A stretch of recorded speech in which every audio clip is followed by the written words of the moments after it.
دوستو، آسٹریلیا اور پاکستان کے مابین دسمبر کے مہینے سے ٹیسٹ سیریز کا آغاز ہونے جا رہا ہے، مگر اس سے پہلے پاکستانی نژاد عثمان خواجہ نے دل جیت لیے۔ انہوں نے پاکستان ٹیم اور کھلاڑیوں کے بارے میں کیا کہا، مختصر ویڈیو کلپ آخر تک لازمی دیکھیں۔ آپ کو بتاتے چلے، پاکستانی شائقین کرکٹر عثمان خواجہ سے بڑی محبت کرتے ہیں اور عثمان خواجہ کو چاہتے ہیں کیونکہ ان کی بلے بازی شاندار ہے اور وہ پاکستانی نژاد بھی ہے۔ آسٹریلیا سے تعلق رکھنے والے پاکستانی نژاد ٹیسٹ بیٹر عثمان خواجہ کا کہنا ہے کہ بابر اعظم کا شمار دنیا کے بہترین بیٹر میں ہوتا ہے، جبکہ بطور اوپنر شاہین افریدی کا سامنا کرنا آسان نہیں ہوگا۔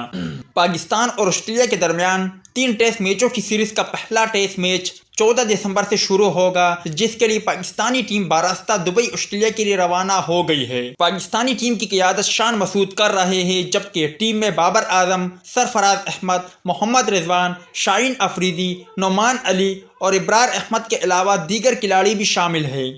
آسٹریلوی بیٹر کا کہنا تھا کہ اس مرتبہ پاکستان کی مضبوط بیٹنگ لائن اپ آسٹریلیا آ رہی ہے۔ پاکستان کے پاس بابر اعظم جیسا کھلاڑی ہے جس کا شمار دنیا کے بہترین بیٹر میں ہوتا ہے۔ اس کے علاوہ عثمان خواجہ نے کہا کہ شاہین افریدی کا سامنا بہت مشکل ہوگا، کیونکہ شاہین افریدی کے پاس رفتار اور سوئنگ کے لیے بہترین کلائی ہے۔ بطور اوپنر 145 میل فی گھنٹہ کی رفتار سے بولنگ کرنے والے شاہین افریدی کا سامنا کرنا آسان نہیں ہوگا۔